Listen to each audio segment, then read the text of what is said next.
꼬깃꼬깃해서 그냥 쓰레기통에 던져버렸어요. 두 딸을 데리고 이제 내가 잠이 들었는데 아이 자다가 보니까 연탄가스가 들어온 것 같아요. 지갑을 들고 이제 시장 구경을 갔었어요. 근데 어느 날 보면은 지갑이 없어지기도 하고 지갑이 뒤에 찢어져 있기도 하고. 여기가 100년 된다는 소리를 들었는데 세대 공감 프로젝트 시니어 토크쇼 황금 연못. 경기도 부천시에는 특별한 가족이 살고 있습니다. 언제나 든든한 버팀목이 돼주는 할아버지와 늘 따뜻하게 감싸주는 할머니의 사랑을 듬뿍 받고 자란 14살 손자입니다. 너 앞으로 뭐가 되고 싶어? 공부 열심히 해가지고 학아가 될 거예요. 그런데 유독 음식 앞에만 서면 마음이 약해지는 할머니 때문에 식구들은 속이 터지기 일쑤라는데요. 또 라면 먹어. 배가 고프면 잠도 안 온단 말이야. 오늘도 생각하고 그래야지. 어떻게 하려고 그래. 네. 티격태격하면서도 누구보다 서로의 건강을 걱정하고 사랑하는 세 식구의 이야기. 6월 7일 토요일 오전 11시 10분 사랑의 가족에서 만나봅니다. You are my sunshine, my only sunshine. You make me happy when skies are gray. You'll never know, dear, how much I love you. Please don't take my sunshine away. Please don't take my sunshine away. 우리 아이, 우리 미래. 계절 기록. 소만과 망종 사이. 작고 빨간 열매들이 하나하나 생명력을 품는 즈음.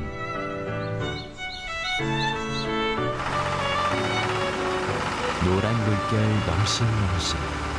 우리는 수확을 기다리고 대지를 풍요롭게 만드는 여름의 문턱. 사랑의 계절, 찬란한 초여름. 계절 기록 KBS. 우리가 살아왔던 평범한 나날들이 다 얼마나 소중한지 알아버렸죠. 당연히 끌어안고 당연히 사랑하던 날 다시 돌아올 거예요. 우리 힘껏 웃어요. 당신의 한 표가 만든 새로운 대한민국. 희망찬 대한민국을 응원합니다. KBS.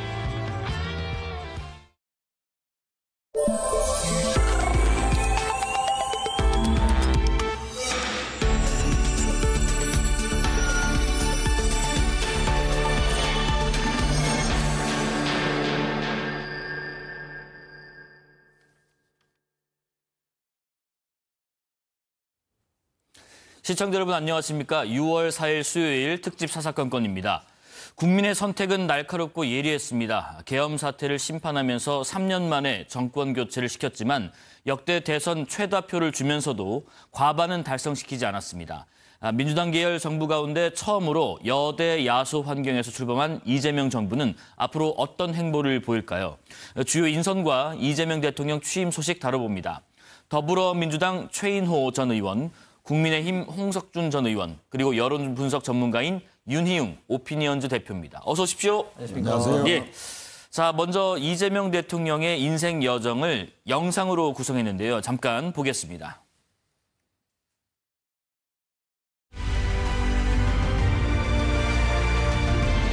중앙선거관리위원회는 더불어민주당 이재명을 대통령 당선인으로 결정합니다.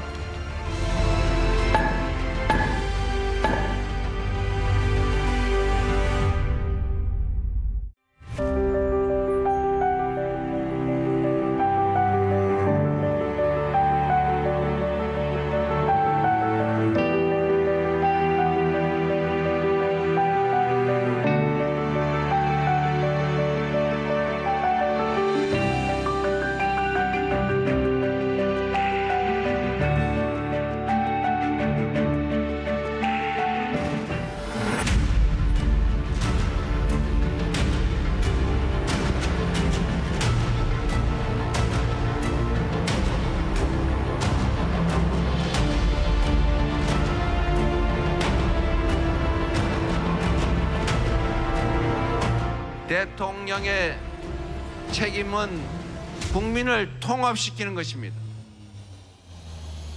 큰 통치자가 아니라 국민을 크게 통합시키는 대통령의 그 책임을 결코 잊지 않겠습니다.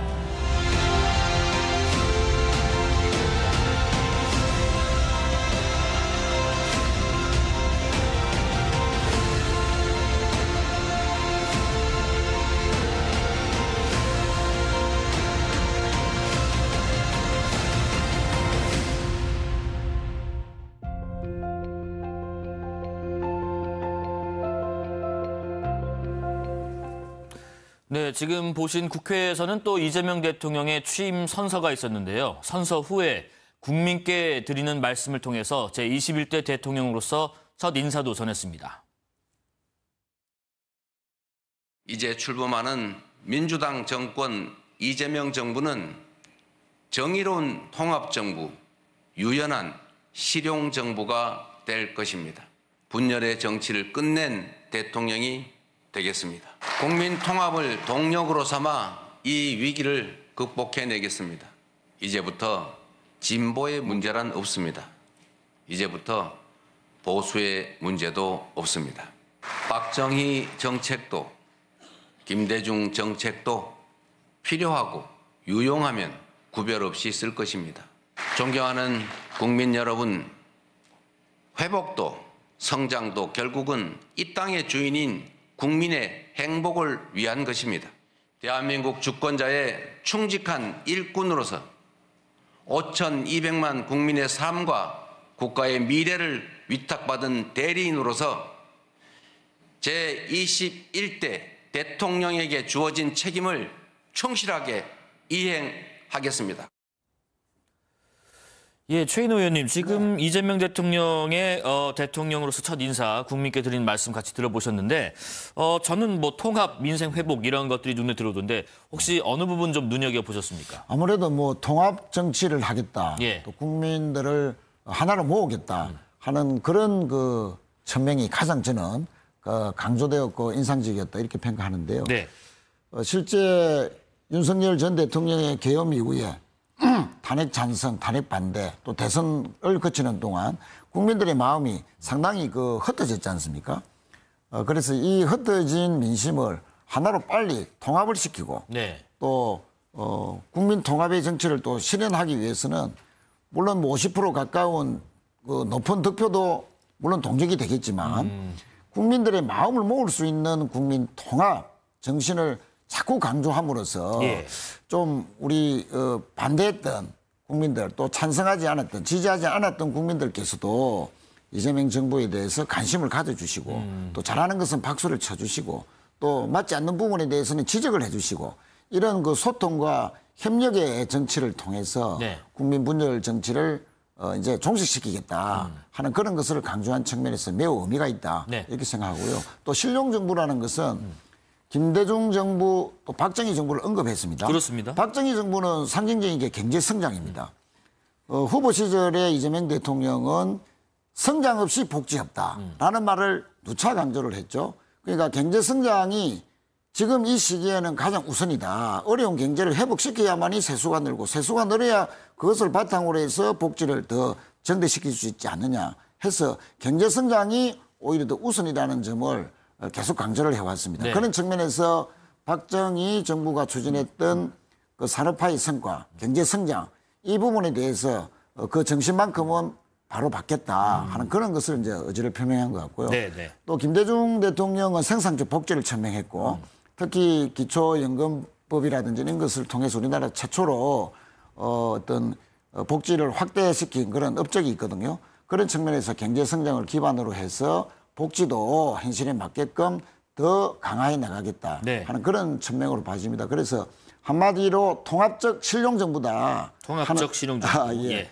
그런 의지를 천명했다 이렇게 봅니다. 예, 홍석준 의원님께서는 오늘 이재명 대통령의 행보들 중 또 발언들 중에서 어느 부분을 좀 눈여겨보셨습니까? 예, 이재명 대통령이 이제 TK 출신으로 이제 6번째 이제 대통령이 됐습니다. 예. 물론 김문수 후보가 되더라도 6번째 대통령이 됐지만 어쨌든 참 어려운 상황에 지금 이제 대통령이 된 만큼 잘했으면 하는 그런 어떤 바람입니다. 일단 오늘 취임 일성에서 국민 통합과 유연한 어떤 실용 정부를 내그러는데 이제 중요한 것은 이것이 말이 아닌 행동으로 보여줘야 되는데 그렇습니다. 지난 문재인 정부 때를 보면은 굉장히 좀 걱정스러운 면들이 많죠. 예를 들면 그 직전에 박근혜 정부 했던 정책들은 모조리 리셋하면서 갈아엎었습니다. 예를 들면 정권의 어떤 이념하고도 관계없었던 예를 들면 규제개혁 관련해서 규제 프리존이라는 정책을 1년 반 동안 고민을 했었는데 그런 것을 다 갈아엎고 이름을 규제 샌드박스로 하면서 완전히 다 했었죠. 그다음에 또 4대 강이라든지 이런 것들도 다 뭐 보를 해체한다든지 뭐 그런 것 또 탈원전이라든지 그런 걸 통해서 많은 후유증을 남겼는데 저는 이재명 정부는 본인이 이제 밝혔듯이 좋은 정책은 어떤 정권을 불문하고 계속 연속적으로 돼야 된다. 그런 것들을 이제 말이 아닌 실천으로 보여줘야 될 것 같고 그리고 통합을 강조하면서도 또 이야기를 하고 있는 것이 이제 내란 극복입니다. 이 내란 극복의 프레임이 자칫 잘못하면은 지금 이제 적폐청산 시즌 2보다 더 심한 어떻게 보면 이제 반대 진영의 정치 보복이 아니냐 뭐 이런 어떤 우려가 상당히 큽니다. 그렇기 때문에 이런 어떤 점을 과연 국민 통합과 어떻게 조화롭게 혹은 국민 통합을 위해서 어떻게 적절하게 할 것이냐. 즉 본인이 어떤 권력을 잡았다고 칼을 잡았다고 해서 함부로 휘둘러서는 그 후유증이 반드시 클 수밖에 없다는 것을 명심 좀 했으면 좋겠습니다. 예, 윤희용 대표님, 그 이재명 대통령의 첫 행보에서 어떤 디테일적인 측면에서 보셨을 때 국민의 기대나 민심을 반영한 부분, 이런 부분이 있는 것 같더라. 어떤 부분이 보이셨나요? 예, 통합을 선거 과정에서 강조를 많이 했잖아요. 이제 이재명 후보가. 네. 그것이 이제 캠페인용 아니냐, 선거용 아니냐라고 하는 또 일각의 의혹 어린 시선도 있었습니다. 그런데 오늘 사실상의 이제 첫 행보를 식사를 야당 대표들과 함께 식사를 이제 하고 비빔밥으로 메뉴를 정해서 한 것인데요. 그것은 어쨌든 선거 과정에서의 통합을 강조했고 이후 국정 운영 과정에서 야당과 소통하고 협력하는 이 통합을 실질적으로 적극적으로 이제 하겠다라고 하는 이제 의지를 표명한 것이고 거기에 어쨌든 앞으로 자주 연락을 하겠다라고 이제 얘기까지 이제 한 상황이니까 그것이 좀 국민들의 어떤 기대감들을 좀 높이는 측면들이 있었을 것으로 보이고 또 한 가지 사실은 이번에 격차가 사실은 워낙 있었기 때문에 예상을 할 수 있었던 부분인데 그러면 취임 선서 관련해서 어떤 행사의 규모라든가 뭐 이런 것들을 좀 크게 하는 것을 요구할 수도 있었을 거라고 보여져요, 정부 측에. 근데 그렇지 않고 굉장히 간소하게 한 부분, 그다음에 대통령 집무실을 용산 대통령실로 그냥 한 부분들. 그러니까 만약에 옮기게 된다면 비용이 발생하고 또 이제 어디로 탐색해야 되냐 이제 논란들이 있을 수 있는 상황인데 어쨌든 처음부터 이제 그 용산 집무실로 그냥 정한 것 이런 것들은 본인이 이제 얘기했던 실용정신, 뭐 실용주의 이것들을 일정 부분 좀 보여준 측면 아닌가 이렇게 평가할 수 있을 것 같습니다. 네, 비빔밥 얘기하셨는데 홍 의원님, 그러니까 이제 아무리 여대 야소지만 협치를 하겠다 뭐 이런 의지로 보여야 될까요? 네, 그렇습니다.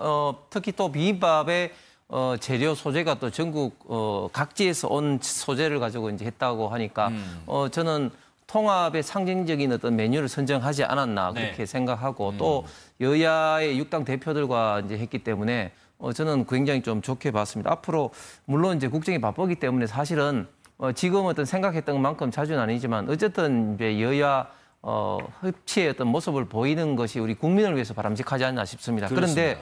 그런데 참 이제 걱정스러운 것은 이런 어떤 말과 달리 이제 결국은 이제 행동으로서 이제 보여야 되는데 앞으로 어떤 정부 인선이라든지 또 제가 말했듯이 그런 어떤 뭐 내란 어떤 극복 청산이라는 명목으로 어떤 정치 보복을 하는 어떤 그런 것들이 이제 구체화된다면 이제 그런 것들이 하나의 다 또 쇼였구나 이런 어떤 비판을 받을 수밖에 없는데 지금 조금 이따가 이야기 나오겠습니다만은 인선만 하더라도 과연 이게 통합의 정신에 맞는 인선인가 하는 의문이 듭니다. 네네. 인선 얘기 좀 해보겠습니다. 오늘 오후 1시 반쯤에 대통령실에 도착해서 이재명 대통령이 직접 인선을 발표를 했습니다. 첫 번째 인선 발표가 있었는데 지금 뭐 분류를 좀 다양하게 합니다. 뭐 성남 라인이다, 친명이다, 찐명이다, 신친명이다, 범친명이다. 최 의원님은 어느 쪽에 속하세요 혹시? 저는 이재명계 범친명쯤이신데 지금 이제 첫 인선 보니까 국무총리 김민석 의원이 지명이 됐고 국정원장 전 통일부 장관을 지냈던 이종석 전 장관이 지명이 됐고요. 비서실장에 강훈식 의원, 삼선의 의원이죠. 안보실장에 위성락 의원, 경호처장에 전 육군 대장이 황인권 대장이 됐는데 황인권 대장은 또 B64, 3사 출신이고요. 대변인은 강유정 의원이 이어서 맡았습니다. 지금 이 인선에 대한 평가를 한번 먼저 듣고 다른 분들 의견 좀 들어보죠. 네, 우선 통합과 실력을 중시한 이번 인선이다 이렇게 말씀드릴 수 있습니다. 김민석 총리 내정자죠. 뭐 자타가 공인하는 전략통이죠. 또 이재명 대표는 이번 대통령 선거뿐만 아니고 지난번 대통령 선거 때도 전략기획본부장을 맡아서 아주 실력을 발휘한 바 있고요.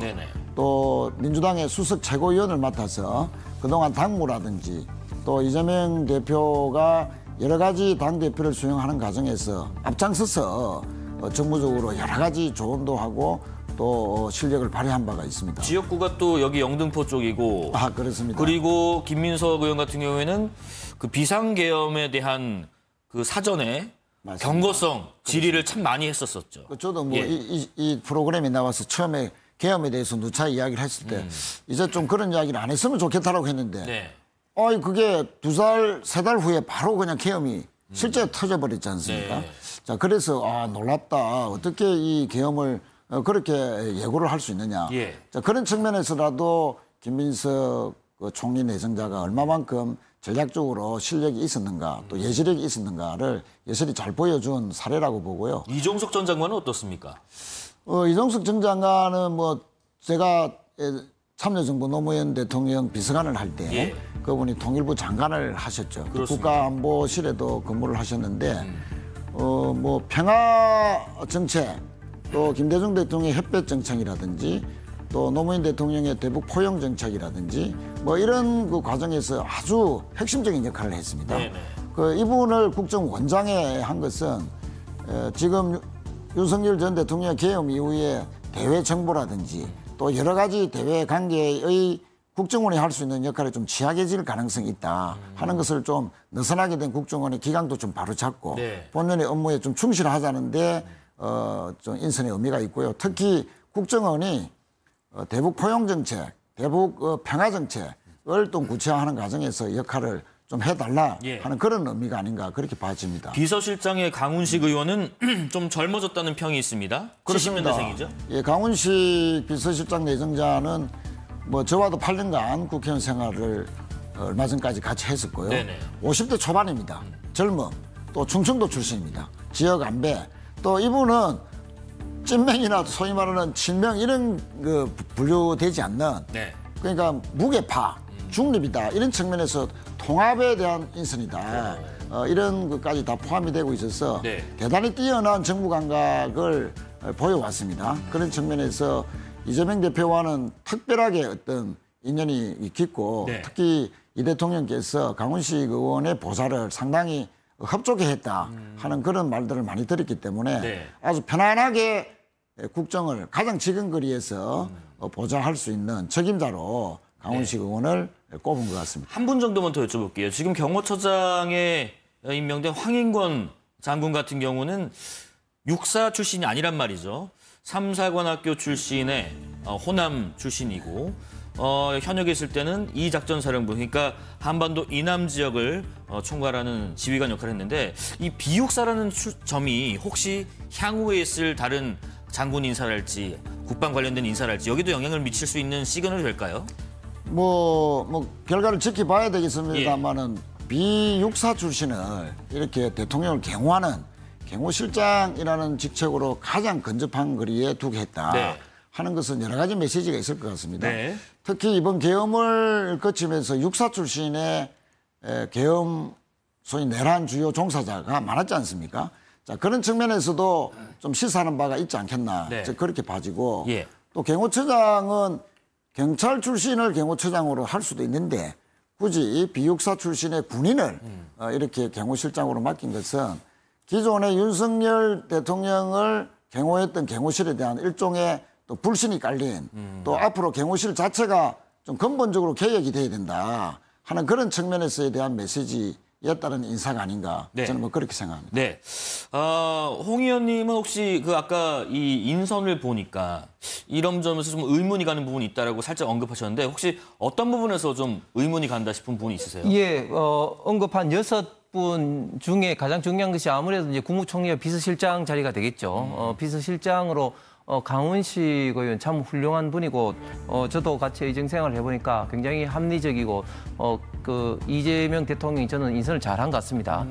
그런데 가장 문제되는 게 결국은 내각을 총괄을 하는 국무총리가 되겠죠. 네. 국무총리 같은 경우는 잘 아신 것처럼 각부 행정부 장관을 지휘 관리를 해야 되면서 또 제청을 해야 됩니다. 그러기 위해서는 정말 이 분야에 많은 경험과 그리고 경륜이 사실 있어야 됩니다. 역대 어떤 국무총리가 행정부에 경험이 없는 사람이 국무총리가 된 적이 없습니다. 그런데 지금 잘 아신 것처럼 김민석 의원 같은 경우는 의정활동 국회의원 경험이 있지 행정부에 있던 경험, 즉 행정각부나 아니면 또 자치단체장의 경험도 없죠. 네.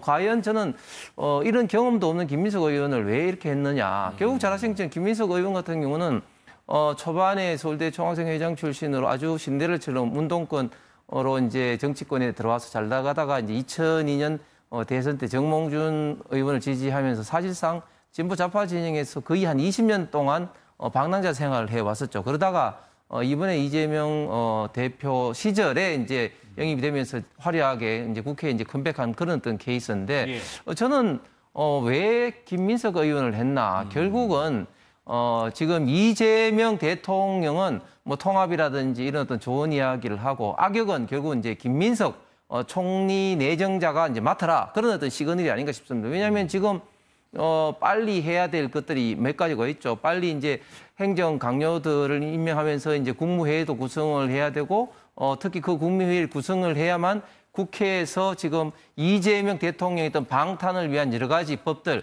법원조직법이라든지 형사소송법이라든지 또 여러 어떤 법들을 통과를 시키려면 대통령이 통과시킨 게 아니라 국무회의에서 최종적으로 통과를 해서 공포를 해야지 집행이 됩니다. 그런 것을 위해서 결국은 총리가 이제 악역을 짊어지라 이런 어떤 저는 취지가 밑에 깔려 있기 때문이 아닌가 싶고 그래서 어떤 통합의 의미에도 전혀 저는 합당하지 않고 특히 또 행정에 있던 경험이 없기 때문에 국무총리로서 저는 잘 할 수 없다 그런 우려가 큽니다. 청문회 과정을 앞으로도 한번 지켜보고요.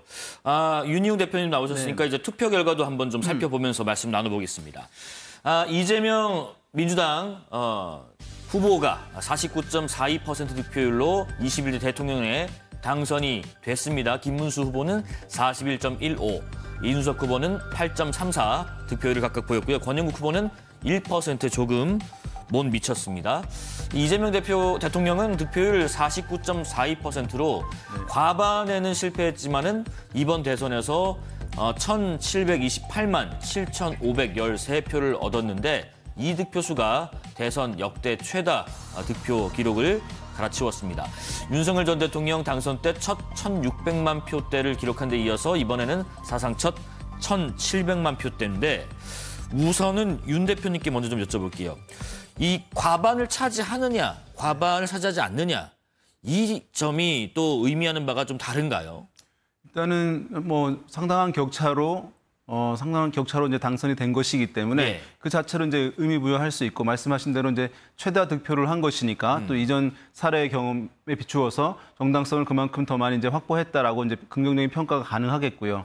다만 이제 이게 앞자리가 이제 5가 되느냐 여부를 이제 많이 강조했던 것은 대한민국 정치에서는 사실 그것을 많이 강조하지 않았는데 미국의 이제 폴 씨 라이트라고 하는 대통령학 권위자가 대통령의 국정 운영하는 데 있어서 세 가지 중요한 이제 자원이 있다라고 하면서 첫 번째는 뭐 다 아시겠습니다만 의회 내의 여당 의석수가 제일 중요하다. 그래서 이건 자본과도 같다. 그래서 사실은 이제 지금 외신에서 이재명 대통령이 가장 강력한 대통령이다라고 이제 얘기하는 것은 의회의 다수석을 확보한 놓은 상황이기 때문에 이제 그렇게 얘기하는 것이거든요. 그렇습니다. 그리고 이제 두 번째, 세 번째로는 평상시에 이제 국정 지지율이 이제 있을 것입니다. 그래서 그것에 따라서 또 중요한 사항이고 세 번째로 이분이 이제 지적하는 것이 얘기하는 것이 당선 시 득표율입니다. 그러니까 당선될 때 득표율이 만약에 50%를 넘어가게 되면 어쨌든 절반 유권자의 절반 이상이 투표한 사람들의 절반 이상이 정당성을 이제 부여했다고 하는 것이니까 그렇죠. 상대 쪽 진영에서 뭐 결과론적으로 승복은 다 하지만 그 이제 유권자들이 다른 정당의 반대쪽 진영의 지지자들이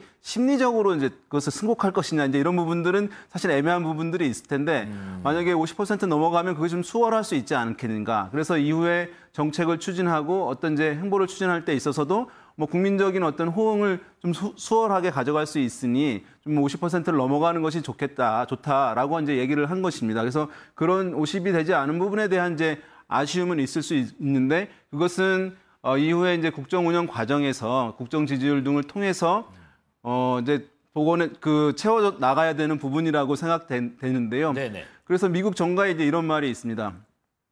현대 민주주의 국가의 대통령들은 매주 선거를 다시 치른다. 왜냐하면 그 국정 지지율이 사실은 좋게 나와야지 대통령이 헌법과 법률에 정해진 권한을 자유롭게 행사할 수 있는 것이거든요. 그렇죠. 근데 국정 지지율이 떨어지게 되면 네. 법엔 정해져 있지만 그 행사가 원활하지 않을 수 있는 것이거든요. 그러니까 제가 봤을 때는 49%도 사실은 상당히 높은 것이고 격차가 컸기 때문에 의미부여할 수 있는데 네. 50이 안 된 부분은 어쨌든 그런 소통하고 국정 운영을 하는 가운데서 국정 지지율로 국민적 기대감들을 계속 유지하는 가운데 채워나가게 되면 좀 더 신중한 국정 운영 할 수 있는 또 부분이지 않을까 긍정적으로도 해석해 볼 수 있겠습니다. 그래도 최다 득표를 기록했다라는 것은 안정적인 국정 동력을 초반에 확보했다 이렇게 봐야겠죠? 당연합니다. 예. 거의 뭐 50% 육박하는 49.4%. 역대 가장 최고의 득표율이다. 또 최고 득표다. 최고 득표는 최고 득표다 하는 점에서 대단히 큰 의미가 있다고 보고요. 실제 비교를 해보면 저희 민주당 정부만 보더라도 김대중 대통령, 노무현 대통령, 문재인 대통령, 지금 이재명 대통령까지 4번의 정부를 지금 탄생을 시키는데 네. 김대중 대통령도 30만 표 차이로 이겼습니다. 또 노무현 대통령도 거의 50만 표 정도 차이, 아주 근소한 차이로 이겼거든요. 네. 즉 다자대결 구도 하에서 30% 후반대의 득표를 기록하면서 대통령이 됐기 때문에 정권 초반에 상당히 그 국민 통합을 이루거나 정권의 어떤 국정 동력을 확보하는데 조금만 잘못하면은 뭔가 저 동력을 좀 약화되는 뭐 이런 그 결과로 많이 기착이 됐는데 또 문재인 대통령도 이등과의 표수는 차이가 많이 났지만 41%밖에 기록을 못했습니다. 득표율이 좀 그랬죠. 그렇습니다. 네. 방금 윤희용 그 소장님께서 말씀하셨던 가반 득표의 의미, 민주적 정당성의 확보라는 측면에서 본다면 좀 떨어졌던 게 사실이죠. 그런데 이번에는 이재명 대통령이 윤석열 대통령보다도 100만 표 더 얻었고 박근혜 전 대통령이 최고 득표율인데도 그에 비해서도 150만 표를 더 받았다. 네네. 또 같은 탄핵 이후에 치러진 조기 대선에서 문재인 대통령보다도 400만 표나 더 많이 받았다. 예. 하는 그런 측면에서 이는 압도적인 승리다. 그런 측면에서 어떤 오늘 천명한 국민 통합 정치를 하겠다. 또 국정 동력을 확보하겠다 하는 그런 그 의지 표명에 뒷받침하는 그런 아주 유의미한 득표율과 득표 네. 숫자다. 네네. 이렇게 말씀드릴 수 있겠습니다. 공 의원님, 그래도 한번 짚어볼 부분은 뭐 과반이냐 아니냐 이런 것들도 중요할 수도 있고 앞으로 하는 게 더 중요할 수 있다는 말씀하셨습니다만은 그래도 과반을 달성하지 못한 이유, 이 국민들이 어떤 신호를 준 걸까요? 예, 좀 전에 최 의원께서 이제 그 역대 그 좌파 진보 대통령보다도 이제 더 많은 득표를 얻었다고 했는데 이제 그 이유가 뭐냐면은 역대 대통령 이 구도에서 이번에는 3당의 어떤 그 후보, 즉 이준석 후보와 권영국 후보가 굉장히 약체였습니다. 그러니까 무슨 말인가 하면 문재인 대통령 때도 사실은 그때 당시에 이제 그 안철수 그리고 홍준표 후보가 사실은 안철수 후보 같은 경우도 상당히 굉장히 그 강한 상대였었죠. 그렇기 때문에 이번에는 충분히 이제 50%도 달성할 수 있지 않을까. 그리고 지금 민주당 측에서도 내심 그렇게 기대했고 많은 언론에서도 여론조사에서도 그런 어떤 이야기들이 나왔습니다. 심지어 출구조사에서도 그래 나왔지 않습니까? 네네. 그렇기 때문에 굉장히 저들로서는 좀 충격받았는데 이게 왜 50%가 중요하냐면 사실은 많은 국가들 같은 경우는 결선 투표를 갖고 있거든요. 네. 결선 투표 대상이 되는 겁니다. 50% 대상 되면은. 그다음에 이제 국정 동력에 있어서도 당연히 이제 중요한 것이고 또 중요한 이유는 지금 이제 이준석 후보와 만약에 단일화가 됐다면 물론 뭐 산술적인 이야기지만 이제 이제 김문수 후보가 이길 수도 있었다 이런 또까지도 이제 나와서 나중에 어떤 우리 이제 지금 이제 우파 보수 진영의 어떤 해쳐 모여 어떤 많이 그런 어떤 논의가 있을 때도 이준석 후보의 어떤 책임론이 상당히 클 수밖에 없었고 그러면 왜 이렇게 달성하지 못했느냐? 저는 깜깜이 국민에 들어갔을 때 여러 가지 어떤 이슈들이 나왔지 않습니까? 예를 들면 유시민 작가의 여성, 노동자, 고졸 학력에 대한 어떤 비하 발언이라든지 또 TV 3차 토론에서 이준석 후보의 어떤 젓가락 어떤 그런 걸 통해서 이준석 후보도 지나친 어떤 그런 표현으로 인해서 공격을 당했지만 그러나 그것으로 인해서 이재명 후보의 아들이 불법도박과 엄난 어떤 댓글을 했다는 것들을 이제 국민들이 새롭게 알게 됨으로써 그런 어떤 이슈라든지 등등등 그런 어떤 이슈가 결국은 막판에 이재명 후보의 있던 지지율을 끌어내리는 데 저는 큰 역할을 했다고 봅니다. 여론조사 공표 금지 기관에 있었던 그 설화들 논란들이 좀 영향을 미쳤다는 분석을 해주셨는데 윤희용 대표님 지금 지역별 표심을 어땠는지 좀 쪼개서 보려고 하거든요. 일단 수도권 득표율부터 보겠습니다. 서울, 경기, 인천 모두 이재명 대통령이 승리를 거둔 지역입니다. 서울 47.1, 경기 52.2, 인천 51.7인데 윤 대표님 어느 분이 그러시더라고요. 이번 선거는 경기도 선거다라고 해도 과언이 아니다 할 정도로 아무래도 두 분이 경기지사 출신이고 이준석 후보도 지역구가 동탄이고 근데 경기도를 가만 보니까 이제 포천이랄지 연천이랄지 비교적 보수 성향이 있는 이 경기 북부 지역까지 이 대통령이 가져갔다. 이것은 뭘 말해주는 걸까요? 네, 이제 경기도는 뭐 유권자가 가장 많습니다. 그래서 지금 보게 되면 출구조사 결과로 14%포인트 정도 차이가 상당히 크게 난 것이죠. 그런데 말씀하신 대로 경기도 이제 뭐 접경 지역이라든가 이런 데 보수적 색채가 이제 있는 곳이긴 합니다. 물론 이제 유권자 수는 다른 도시들에 비해서 적긴 하죠. 네, 그런데 이제 보게 되면 이 출구조사 기준으로 말씀드리는 것인데요. 이념 성향을 이제 물어봅니다. 출구조사에서 당신은 어떠한 정치적 성향을 가지고 있는지 질문을 하는데 그 중에서 중도 성향층이 이제 어떻게 향배가 가느냐 중요하죠. 중도 성향층에서 59%가 이재명 후보에게 투표했다고 얘기를 합니다. 그런데 이제 그것은 많은 여론조사에서 확인이 됐죠. 근데 보수 성향층에서 무려 18%가 이재명 후보를 뽑았다고 응답을 했습니다. 그러니까 원래는 다른 진영에 있는 후보를 뽑는 것이 있긴 있어요. 근데 되게 한 자릿수입니다. 근데 이렇게 20%에 가까운, 그러니까 보수층에서도 20%에 가까운 투표자들이 이재명 후보를 뽑았다고 얘기를 하는 것이니까 사실은 보수 성향층에서도 김문수 후보가 보수 정책을 충분하게 결집하지 못했다는 부분, 거기에서도 이재명 후보로의 이탈이 있었다는 부분들이 지표로 확인되는 것이거든요. 그래서 물어보신 바대로 이제 경기도에도 이런 이제 보수 성향층들이 상당히 있을 수 있는 것인데 이렇게 이제 보수층에서도 이재명 후보의 지지가 좀 나타난 측면이 1위와 2위 후보 간의 격차를 키운 또 배경 중에 하나인 것 같습니다. 네네. 홍 의원님, 지금 3년 전 대선 때는 서울에서 윤석열 전 대통령이 승리를 가져갔는데 3년 만에 지금 달라진 표심이거든요. 이 승패에 많은 영향을 미쳤을 것 같습니다. 예, 그렇습니다. 수도권이라 하더라도 서울과 경기, 인천은 갈수록 확연하게 지금 달리 지금 투표 양상이 나타나고 있습니다. 서울 같은 경우는 앵커께서 말씀하신 것처럼 지난 대선에도 이겼고 특히 총선에서도 충분히 좀 해볼 만한 지역인데 경기는 갈수록 우파 보수 진영으로 봐서는 조금 어려운 그런 지역이 되고 있는 것 같습니다. 특히 이번 같은 경우는 두 분의 후보자가 다 경기지사를 했기 때문에 상당히 흥미로웠는데 특히 경기지사 시절을 할 때 그 결과론적으로 성과를 놓고 보면 김문수 후보가 굉장히 많은 어떤 성과가 있었죠. 예를 들면 산업 단지만 하더라도 이천 하이닉스 단지라든지 또 평택 고덕 그 삼성 반도체 단지라든지 또 수원 광교 또 화성 동탄 그런 어떤 대규모 주거 시설 그리고 GTX 같은 이런 어떤 수도권 어떤 점철망이라든지 그런 어떤 등등의 어떤 역할로 인해서 굉장히 좀 기대를 했었고 특히 평택의 삼성 캠퍼스에 갔을 때 20, 30대 젊은 청이 김문수 후보의 방문에서 굉장히 환호를 하면서 마치 아이돌 하는 것처럼 악수 세례와 사진 찍자는 그런 것을 보고 저는 상당히 개인적으로 감명을 많이 받았습니다. 그럼에도 불구하고 이렇게 차이가 난 이유는 일단 기본적으로 경기도 지역도 이런 어떤 내란 프레임에서 벗어날 수 없었고 또 두 번째는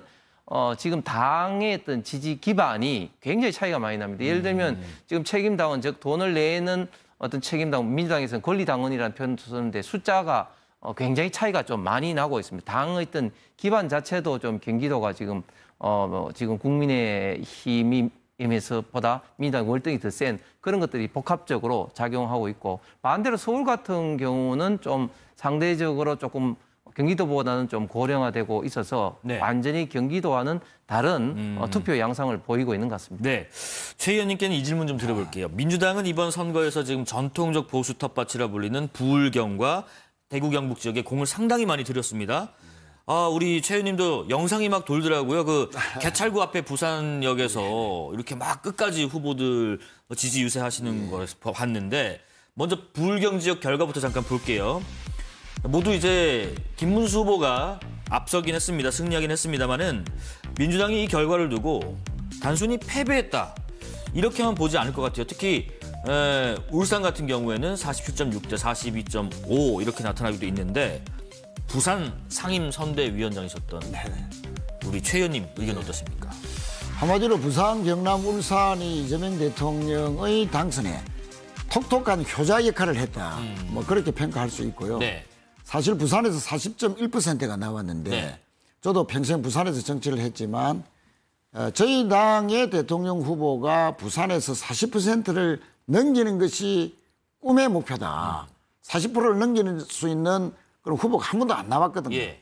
심지어 문재인 대통령이 부산 출신인데도 박근혜 대통령 탄핵 이후에 열린 조기 대선에서 부산에서 38.7%에 그쳤습니다. 그런데 이번에 이재명 대표가 지역 연구가 부족한데도 불구하고 부산에서 40%를 넘겼다는 것은, 그것은 최인호의 힘도 있었다.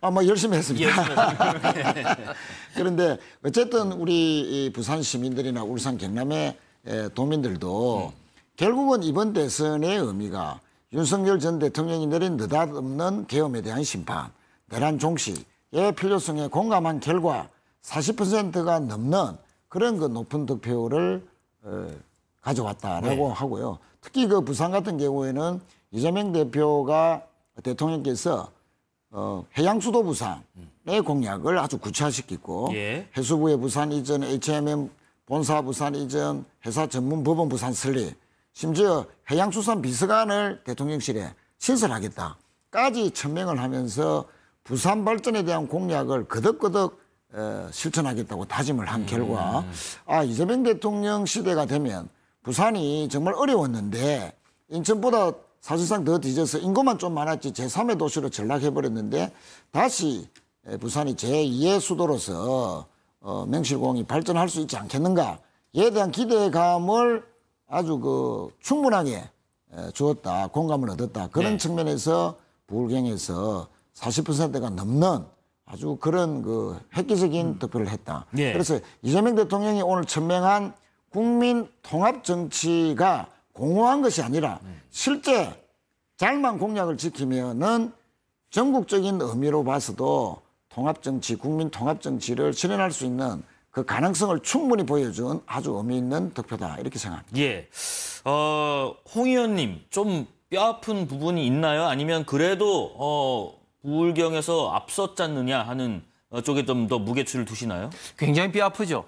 굉장히 뼈아픈 게 두 가지 이유입니다. 일단 영남권의 총 인구 한 1,350만 정도 됩니다. 그런데 TK가 한 550만이고 이제 PK 지역이 훨씬 더 많죠. 그만큼 PK가 차지하는 비중은 훨씬 더 크다고 볼 수 있는데, 이번 선거 결과 두 가지 점이 뼈아픈데, 일단 조금 전에 얘기했던 득표에 있어서도 이재명 후보가 40%를 넘었다. 이 점도 뼈아프지만 또 다른 또 면에서는 부산 경남 PK 지역에서 투표율도 낮았습니다. 투표율도 한 78% 정도 됐었거든요. 경남도 그렇고 부산도 그렇고 평균보다도 낮았죠.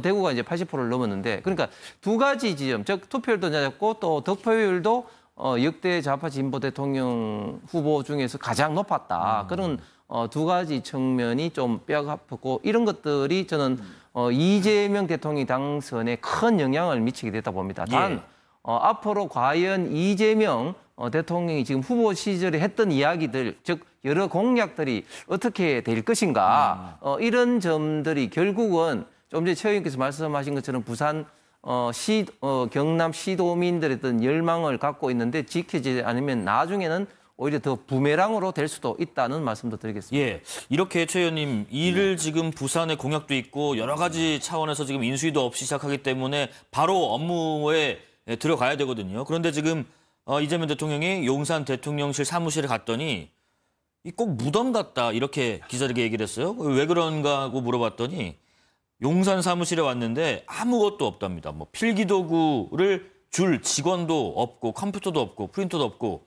이 지장을 찍어야 되는데 인주도 없고 그렇다는데 지금 여기 되게 정비를 해야 되겠네요. 뭐 윤석열 전 대통령은 취임할 때 아주 야박하게 정상적으로 퇴임하는 문재인 전 대통령의 이 퇴임 준비를 거의 협조를 안 해서 네. 청와대에서 마지막 날 주무시지 못하고 호텔에서 자고 그렇게 퇴임식을 했을 정도로 좀 야박하게 했었는데 윤석열 전 대통령이 미리 용산에서 또 떠났습니다만 최소한 그 대통령 비서실에 있는데 그러면 바로 와서 뭔가 최소한의 실무적인 일이라도 할 수 있을 정도의 준비는 해주는 것이 아니 특활비 그걸 그렇게 많이 받아서 대통령 비서실이 뭐 했다는 겁니까? 참 그런 측면에서도 참 이해할 수 없다 하는 그런 말씀을 드릴 수밖에 없고요. 네. 방금 말씀드렸듯이 그러나 국민통합정부를 출발하고 또 바로 성과를 내겠다라고 천명한 이재명 대통령은 곧바로 빨리 신무력을 확보하고 그런 정책적인 추진, 그걸 실천을 고삐를 쪼을 것으로 그걸 봐집니다. 자, 윤 대표님 지금 이재명 대통령의 고향 안동이 있는 경북 지역 그리고 보수 심장을 불리는 대구 지역도 잠깐 보면요. 여기서는 20%대 득표율에 머물렀습니다. 안동에 가서 저를 좀 어여삐 여겨달라라는 얘기까지 호소를 했는데도 불구하고 TK의 벽은 여전히 높네요. 네, 그렇습니다. 이제 보수의 심장이라고 하는 곳에서 이제 그 지역 출신이어서 30% 넘는 것 아니냐라고 하는 이제 기대가 있었고 그렇게 보는 시각들이 있었는데 이제 실제 결과는 이제 그렇게 나오질 않았습니다. 이제 아마도 이제 보수층들이 막판에 이제 어떤 견제 정서가 많이 이제 활성화된 측면들이 있을 텐데요. 다만 그럼에도 불구하고 어떤 변화의 여지가 있는 단초도 발견할 수가 있겠는데요. 지금 이제 김문수 후보가 대구 경북에서 얻은 득표율을 보시게 되면 앞자리가 이제 6위입니다. 과거 같으면 사실은 70% 후반대가 되는 것이 일반적인 것인데 지금 60%대이거든요. 70이 이제 되지 않습니다. 여기 나머지 부분은 이준석 후보에게 이제 지지가 간 것입니다. 그러니까 이 지역에서 적절한 선택지만 제공되면 어느 이제 특정 정당의 후보에게 완전히 몰표를 주는 현상들은 적절한 후보 카드만 제공이 되면 일정 부분 완화될 수도 있다고 하는 약간 희망 어린 시선도 가능한 부분이라고 할 수 있거든요.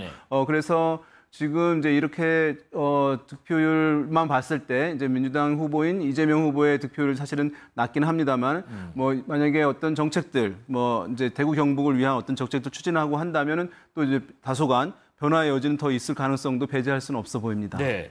대구 경북에 계시는 홍 의원님. 이재명 대통령과 이준석 후보에게 안 뺏기려고 굉장히 노력하셨나 보네요. 그렇지만 지금 칠자가 꺾였습니다. 60%대입니다. 이제 그 이재명 후보가 TK에서 얻은 표도 좌파 진보 대통령 후보 중에 가장 많이 얻었습니다. 지난번 문재인 대통령 같은 경우도 대구 경북에서 한 21%밖에 못 얻었습니다. 훨씬 더 많이 표를 얻은 것이죠. 그런데 이재명 후보 같은 경우는 사실은 PK에 대해서는 어떤 공약을 아주 구체적으로 해수부라든지 등등등 했지만 정작 TK에서는 그에 대응하는 어떤 구체적인 어떤 공약을 제시를 하지 않았습니다. 그다음에 또 우리가 남이가 이런 어떤 이야기를 하긴 했습니다만 오히려 경기도 지사 시절에 2020년 코로나가 이제 창궐을 해서 대구 경북에서 많은 환자들이 발생했고 특히 대구의 환자들이 대구 경북에서 다 수용이 안 됐을 때 다른 지역으로 전원을 당시에 권영진 시장 지금 국회의원이죠. 부탁을 했습니다. 그래서 많은 지역에서 호응을 했습니다. 심지어 광주 등에서도 이제 받아줘서 강주 병원으로 가기도 했습니다. 그런데 우리 대한민국에서 가장 많은 병원을 확보하고 있었던 경기도의 당시 지사였던 이재명 지사가 그걸 거부했습니다. 등등등 사실은 우리가 남이라고 이야기는 했지만 알고 보니까 남보다 더 고향을 챙기지 않았다. 이런 어떤 비판도 이번 선거 기간 중에 있었습니다. 그런 것들도 영향을 미쳤지만 그럼에도 불구하고 역대 좌파 후보 중에서 가장 많이 표를 이번에 얻었습니다. 예. 자, 어느 선거 때나 세대나 성별을 따라서 지지 후보 엇갈린다 평가 있습니다. 이번 선거에서는 어땠을까 보겠습니다. 지금 보여드리는 그래픽은 방송 3사 출구조사 결과입니다. 20대 이하 남성과 여성에게 누구에게 투표했는지 물었더니 남성은 이준석 후보가 가장 많았고요. 여성은 이재명 후보가 가장 많았습니다. 유 대표님, 지금 출구조사 결과를 보면은 20대 남녀 표심이 확연하게 좀 엇갈리는데 보통 이런 정치적 성향이 나이가 들면서도 이어지는지요? 그러니까 지금 이번 이제 선거에서 보게 되면 말씀하신 것과 연관지어서 60대 표심을 보게 되면은 김문수 후보와 이재명 후보의 득표율이 출구조사 기준으로 봤을 때 차이가 없어요. 그러니까 이재명 후보가 48%, 김문수 후보가 48.4%. 그래서 거의 비슷하거든요. 그러니까 이 60대가 과거에 이제 386 세대들이 60대에서 대거 이제 진입하고 있는 상황이거든요. 그러니까 어떤 젊을 때에 있었던 정치적인 지향점, 성향들, 정향들이 나이가 들어서도 좀 유지된다는 것을 보여주는 증거입니다. 그것은. 그래서 말씀하신 대로 지금 20대와 30대의 남녀 간의 그 현격한 정치적 성향 차이는 대한민국에서 사실 처음 나타나는 현상이거든요. 40대, 50대, 60대에서는 남녀가 차이 없이 뭐 지지하는 후보에 대한 득표율이 동일합니다. 거의. 근데 지금 20대, 30대 또 약간 이제 남녀 차이가 극명하게 갈리는 현상들 있는데요. 이것은 사실은 대한민국에 많은 이제 과제를 안겨주는 측면이 있습니다. 우리가 세대 갈등이라고 해서 젊은 층과 노년 세대의 갈등 많이 얘기하는데 이 세대가 말씀하신 대로 나이가 들어가면은 그 세대 갈등과 이 젠더 갈등이 같이 엉켜버리는 것이거든요. 더 풀기 어려운 측면이 있는데 정치권에서 이 부분을 사실은 약간 득표를 위해서 조장하고 활용한 측면들이 이제 있었습니다. 그래서 이것이 더 커진 측면이 있어서 이렇게 극명하게 갈리는 현상들이 있는데요. 그래서 이것이 보면 30대에 나이 들어가면 다소 완화되는 형국이 보여지긴 합니다. 그렇지만 만약에 정치권에서 이것을 계속 지속적으로 득표에 유리한 쪽으로 양쪽에서 활용하게 된다면 이것을 이제 유지할 가능성이 이제 있다는 점에서 새로운 정부 하에서는 또는 새로운 이제 지금 의회에서는 이 젊은 층의 남녀 간의 갈등을 해소하려고 하는 어떤 정책적인 접근 뭐 이런 것들을 좀 도입을 해서 이 갈등이 나이 들어서도 유지되지 않도록 하려는 노력이 우리 정치권에 좀 필요한 부분 아닌가 생각됩니다. 네네. 최 의원님, 저 결과에서 또 하나 지금 눈여겨볼 부분이 20대 이하 여성층에서 권영국 후보에게 5.9%의 예상 득표율을 보인 건데 요거는 어떤 의미 받을까 싶습니다. 권 후보는 스스로를 페미니스트라고 얘기를 하고 있거든요. 뭐 TV 토론에서 그런 점을 천명한 것도 20대 여성 유권자들에게 상대적으로 호응을 얻었다. 그 결과로 뭐 6% 가까운 득표를 했다 이렇게 봐지는데요. 실제 우리가 뭐 선거 분석을 여러 측면에서 할 수 있습니다.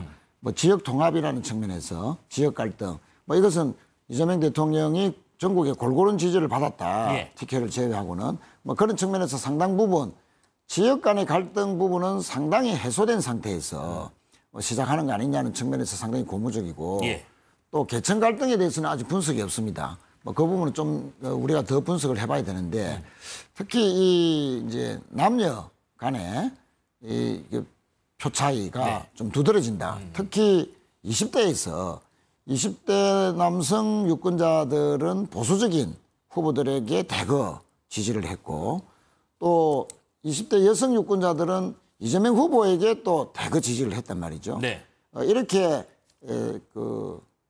어떻게 보면 남녀 간의 유권자들의 20대에서 왜 이렇게 차이가 나는지 왜 이렇게 이거는 좀 갈등적 요소거든요. 사회적으로 보면.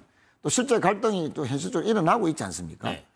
자, 그런 측면에서 이재명 정부가 이 문제에 대해서는 아주 깊이 있는 천착을 해야 되고 또 실질적인 해결책을 만들어내야 된다 하는 그런 측면에서 아주 그 깊은 시사를 했다 이렇게 봐지고요. 특히 권영국 후보는 아주 행운을 얻었습니다. 뭐 사당을 초청해야 된다는 그 일종의 선거 룰 때문에 어석은 없지만 TV 토론 나가서 상당히 저런 의미 있는 유의미한 선전을 했는데 득표는 얼마 안 됐지만 인상을 많이 낚였기 때문에 어떤 여성 정책을 비롯한 권 후보의 공약이나 말들이 향후 새 정부에서도 네. 조금은 참고할 필요가 있는 알겠습니다. 그런 점이 있다 이렇게 생각합니다. 자, 지금부터는 이재명 정부 이야기 해보겠습니다. 이재명 정부의 과제부터 좀 살펴보겠습니다. 정부의 가장 우선적인 과제, 아무래도 민생, 경제가 아닌가 싶기도 한데 불황과 일전을 치르는 각오로 비상경제 TF를 가동하겠다라고 이재명 대통령이 밝혔는데 최 의원님, 그러면 구체적으로 어떻게 최우선 조치를 뭘 해야 되는 겁니까? 그렇습니다. 우선 후보 시절에 여러 번 강조했지만 특히 마지막 날도 이재명 정부의 가장 최우선적인 과제, 국정과제는 민생 회복과 경제 살리기다. 그렇게 이야기를 했죠. 그래서 비상경제 대응 TF팀을 적극 구성하겠다라고 이야기도 했습니다만 지금 민생, 물가가 윤석열 대통령의 계엄 이후에 특히 물가가 천정부지로 지금 올랐습니다. 지금 자영업자 비율이 OECD 국가 중에서 압도적으로 저희 나라가 많은데도 지금 폐업을 너무나 많이 해서 자영업자 비율이 뚝 떨어졌다는 통계청 보고도 있습니다. 네네. 그 정도로 지금 골목 경제가 심각한 위기고 자영업자들은 거의 생존의 위기에 몰려있는 행국이거든요. 자, 이런 측면에서는 긴급 처방이 필요한데 이런 골목 경제 살리기 차원에서 추가 경정, 추경을 적극적으로 국회의 협조를 얻어서 추진하겠다. 30조 원 규모원이다, 30조 원 규모다 하는 것도 이제 천명을 했기 때문에 아마 민주당을 중심으로 해서 이 추경 확보에 아주 빠른 대책이 지금 있어야 될 걸로 봐지고요. 네네. 또 두 번째는 경제 살리기입니다. 마이너스 성장을 지금 4달째, 5달째 지금 이어가고 있거든요. 좀 심각한 경제 부진인데 지금 플러스 성장으로 빨리 모멘텀을 찾아야 되는데 어쨌든 비상경제 대응 TF에서는 물가 안정, 민생 회복과 함께 어떻게 하면 플러스 경제 성장을 이룰 수 있는 모멘텀을 만들 것인가. 지금 벌써 6월달이지 않습니까? 5월달까지 보면 전체적으로 거의 0%. 이대로 가면 트럼프의 관세 인상 협상이 잘 전개가 안 되면 수출이 부진하게 되면 마이너스 성장도 할 수 있다 하는 그런 지금 우려가 계속 나오고 있기 때문에 이런 경제 성장 모멘텀을 이재명 대통령이 빠르게 차단해야 된다 하는 그런 아주 과제들이 있고요. 특히 이제 나중에도 이야기하겠지만 트럼프 정부와의 경제 외교 협상 이 문제도 빨리 조기에 매듭을 지어야 된다 이렇게 생각합니다. 홍 의원님께는 이 질문 좀 드려볼게요. 지금 이재명 정부 출범에 대해서 미국과 중국과 일본 등 우리 근처에 있는 국가들의 반응이 또 나왔습니다.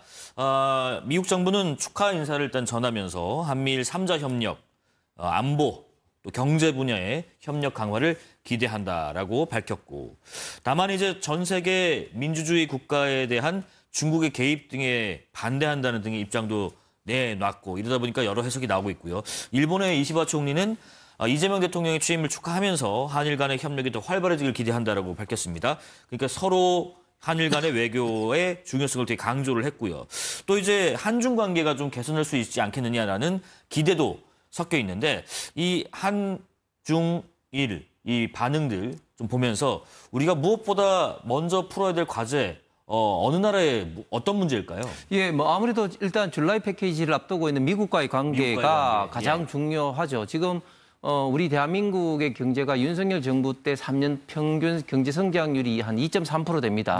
문재인 정부 때 한 2.15% 되죠. 그런데 그 성장의 질로 보면은 문재인 정부 때 전체 경제 성장에서 정부 부분, 즉 정부 재정이 차지한 비중이 한 3.7%, 그리고 윤석열 정부 17%, 즉 경제 성장의 어떤 질은 윤석열 정부 때 훨씬 더 좀 우수하다 볼 수 있는데, 지금 1, 4분기 동안에 지금 마이너스 성장을 하게 된 것은 결국은 지금 트럼프 발 관세 전쟁으로 인한 경제 불확실성으로 인해 수출이 지금 급감하고 있는 분야가 굉장히 많이 있습니다. 잘 아시는 것처럼 우리나라 GDP에서 수출이 차지한 비중이 70%가 넘는데, 이런 상황에서 지금 윤석열 정부 그리고 한덕수 권한 대행 시절에 지금 현재 협상을 통해서 4가지 부분으로 협상 부분을 했고, 이것을 이제 협상 만료 시한이 7월 6일인가요? 그렇게 줄라이 패키지로 일괄 다 타결을 해야 되는 그런 어떤 상황입니다. 그렇기 때문에 미국과의 관계가 뭐 안보는 물론이고 특히 경제적인 면에서도 현재 이재명 정부가 막다트리고 있는 가장 중요한 과제라고 할 수 있는데 좀 전에 앵커께서 말씀하신 것처럼 미국 정부가 그런 어떤 멘트를 냈습니다. 즉 중국과의 어떤 그런 어떤 우려, 전 어떤 자유민주주의 선거라든지 이런 중국의 어떤 영향력에 대한 우려를 표명했는데 상당히 외교적인 어떤 은사로서는 상당히 좀 이례적일 수밖에 없는 것이죠. 네네. 그런 어떤 의미를 둘러싸고 어떤 중국의 어떤 세력에 대한 어떤 견제다 이렇게 이야기하는 어떤 그런 것도 있고 특히 이재명 정부, 이재명 대통령이 중국에 셰시하는 어떤 그런 태도에 대해서는 미국이 누구보다 잘 알기 때문에 어떻게 보면 또 사전 또 경고를 했다. 또 이런 어떤 해석도 있을 수가 있는데 어쨌든 미국과의 어떤 관계를 빨리 조속히 일단 관세 문제부터 푸는 것이 가장 시급한 과제가 아닌가 생각합니다. 네, 윤희용 대표님께 이 질문 좀 들어볼게요. 이제 오늘 이재명 대통령이 취임 선서 후에 국민께 드리는 말씀에서 분열의 정치를 끝내는 대통령이 되겠다라고 밝혔습니다. 국민통합이라는 부분은 새로운 대통령마다 늘 강조하는 부분이지만은 정치 양극화는 갈수록 심해지는 상황인 것 같고요. 또 통합을 얘기했지만 내란에 대해서는 또 단호한 입장을 전했는데 철저한 진상규명과 합당한 책임을 묻겠다고 밝혔습니다. 이 정치권 안팎에서 이 통합, 양극화에 대한 어떤 주문들, 여론의 추이를 보면은 굉장히 열망이 좀 뜨겁게 오는 부분이 있습니까? 네. 과거에 이제 10년 전까지만 하더라도 우리 사회에 가장 도드라진 심각한 사회 갈등이 무엇인지 국민들에게 질문을 하게 되면 지역 갈등이었고요. 지역 갈등. 네, 그 이후에는 이제 경제적 관련해서 계급 간 갈등이라고 하는 비율이 수위를 차지했습니다. 계층 간 갈등이요. 근데 지금 이제 국민들에게 여론조사를 해서 물어보게 되면 이념 간 갈등, 정치 갈등이 수위를 차지합니다.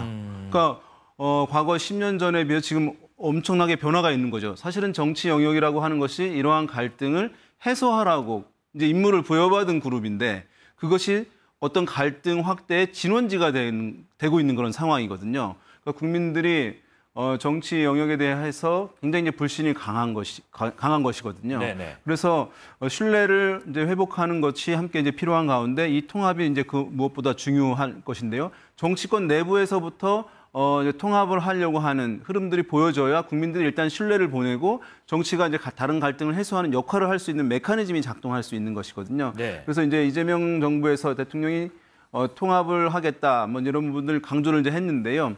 아까도 잠깐 얘기 나왔습니다만은 국민들이 통합을 정말 하려고 하는 것이구나. 통합적인 어떤 국정 운영을 한다고 생각하는 것은 쉽게 인지할 수 있는 것은 이제 인선입니다. 아까 이제 초반에 인선한 것은 정말 가까운 이제 손발을 맞춰야 될 사람들이니까 가까운 사람들을 했다고 할 수 있을 텐데 그 외에 이제 앞으로 장관 인선들도 이제 있을 텐데요. 그럴 때는 정치적인 성향이 좀 다른 쪽에 있는 다른 진영에 있는 인물들, 선거 과정에 영입된 인물들도 많이 있는 것이거든요. 네. 그런 인물들이 적재적소에서 이제 임명이 되고 역할을 하는 모습들을 보여지게 되면 국민들이 실제로 어떤 통합을 중시하는 국정 운영을 하는구나라고 이제 인식할 수 있을 것이라고 보고 그러면 정부와 정치권이 다른 사회 갈등을 해소할 수 있는 어떤 이제 동력을 확보할 수 있다고 생각되거든요. 그래서 그런 부분들 인선 과정에서 이후의 인선에서는 좀 더 다른 진영에 있는 다른 성향에 있는 인물들도 좀 임명을 하는 모습들을 좀 보여주기를 기대하겠습니다. 네, 부산에서 40% 이상의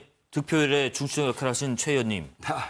지금 인사 말씀하셨는데 그렇습니다. 어떻게 보면은 인사로 통합의 메시지를 보여줄 수도 있을 것 같다는 생각도 드는데 혹시 이재명 정부에서 보수 쪽에 좀 눈여겨보고 있는 국무위원이랄지 이런 인사 하마평 예상 가능하신 분이 있을까요? 글쎄요, 구체적인 이름까지 거론하기는 좀 그렇습니다만 네. 아마 저는 그 부분에서는 실력을 중시하겠다. 성과를 보고 판단하겠다라고 인사 원칙을 천명했기 때문에 같은 값이면 가까운 사람. 네. 그러나 전제는 뭐냐? 실력과 실적이 있어야 된다. 그런 측면에서는 진보 보수 전혀 가리지 않을 것 같습니다. 정책 자체가 아까 처음에 우리도 토론을 했지만 박정희 정부 또 김대중 정부 다 언급했습니다. 경제 성장에 유능한 인재가 있으면 당연히 전문가를 모셔야죠. 그분의 팽수 생각이 보수라 할지라도 경제성장이 도움이 되면 반드시 저는 쓸 거라고 봅니다. 그런 측면에서 이재명 대통령은 평소 진보나 보수라기보다는 실용주의자다. 그런 측면에서의 면모를 앞으로 인사 정책에서도 그렇게 저는 관철하지 않겠나. 그래서 앞으로 놀랄만한 파격적인 그런 보수적 인사도 기용하고 발탁하는 그런 저는 그 인사 행보를 보일 것이다. 이렇게 보고 있습니다. 네, 오늘 뉴스거리 하나 나왔습니다. 깜짝 보수 인사가 분명히 있을 것으로 판단된다라는 최인호 의원의 말씀이셨고요. 홍석준 의원님. 네. 그러면은 이 통합의 메시지를 내는 데 있어서 인사적인 측면 말고 또 어떤 정치권의 움직임을 좀 보여줘야 이 통합이라는 것이 정말 국민들이 체감상 와닿을 수 있는 부분일까요? 예, 저는 인사 이외에 두 가지를 언급하고 싶은데요. 첫 번째는 첫 번째 말했듯이 어떤 정책입니다. 어떤 정책에 있어서 어떻게 이제 전 정부의 좋은 정책을 계속해서 성기 발전하느냐, 아니면 완전히 뒤엎어 버리느냐, 뭐 이런 것들도 굉장히 통합의 중요한 어떤 판단 잣대가 될 것이고요. 두 번째, 지금 특검법을 통해서 지금 이제 그 내란 종식 한다고 지금 하고 있고 한데, 과연 이런 것들을 어떻게 처리할 거냐. 뭐 특검이 뭐 필요하다면 뭐 최소한에 하는 거는 또 모르겠습니다. 그런데 거기에 대해서 여야 간의 어떤 협의를 거쳐서 이제 해가야 되는데, 그냥 또 기존처럼 그냥 막무가내로 의석수만 믿고 그냥 민주당 막무가내로 그냥 특검법을 처리하고 또 특검을 임명해서 내란 종식이란 이름으로 마구잡이로 하게 된다면 그거야말로 정권 보복이다.